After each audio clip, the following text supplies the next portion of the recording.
Everyone can draw. Yep, even you. Drawing is an intrinsic part of human endeavour, and even if your ability starts and ends at stick figures with arms protruding from their stomachs and necks like giraffes, you've made a drawing. However, if you're fixing to improve your illustrative tendencies, and you happen to own a DS, then maybe Art Academy is worth investigation. Released in 2010, Art Academy is a game about art. Specifically, teaching you how to paint tiny pictures. You're guided through this process by Vince, a little guy with a big beard. I'm guessing he's named after Vincent van Gogh, but also styled after Leonardo da Vinci. There may be multitudes to our Vince here, but while there are undoubtedly hidden depths to the subculture of Vinces within the world of art, that's unfortunately not what this game is about. Nope, it's about learning to art. You can either join the enigmatic Vince in lesson mode, or go it alone in free paint mode. The lessons are kind of what you'd expect. They give you a general crash course in artistry, starting from learning to sketch and developing a sense for light and shade. I do note that it also gives you an example to work from, but by doing so it runs the risk that the player, the learner, starts to draw false comparisons. My apple isn't as round as Vince's, my shading isn't as smooth, my vague background lines aren't as believable. Such is the sort of thing that can be seriously off-putting to a new artist. In fact, it's a little odd for them to illustrate these concepts with illustrations, when perhaps a photo would have been a better guide. And what's this? Woolly lines?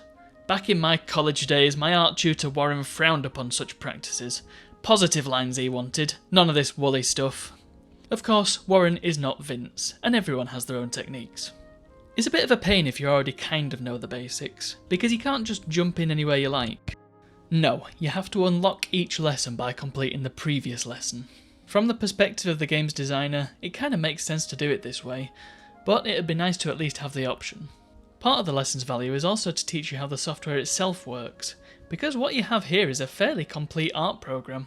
You have a few pencils and a variety of paintbrushes to use, and you can even angle your brush and your pencil to achieve different kinds of stroke.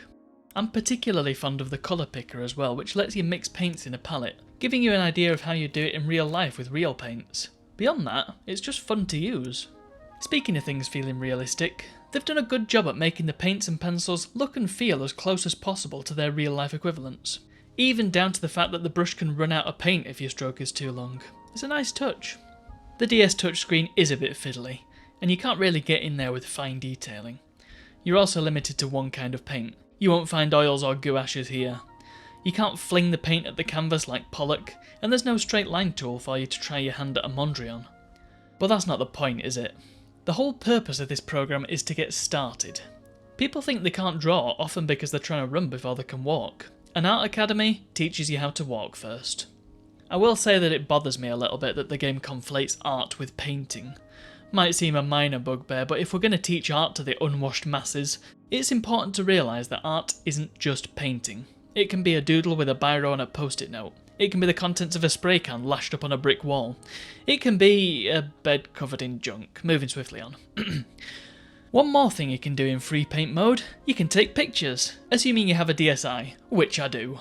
You can then use the picture and do a bit of life drawing, another really valuable skill for any artist.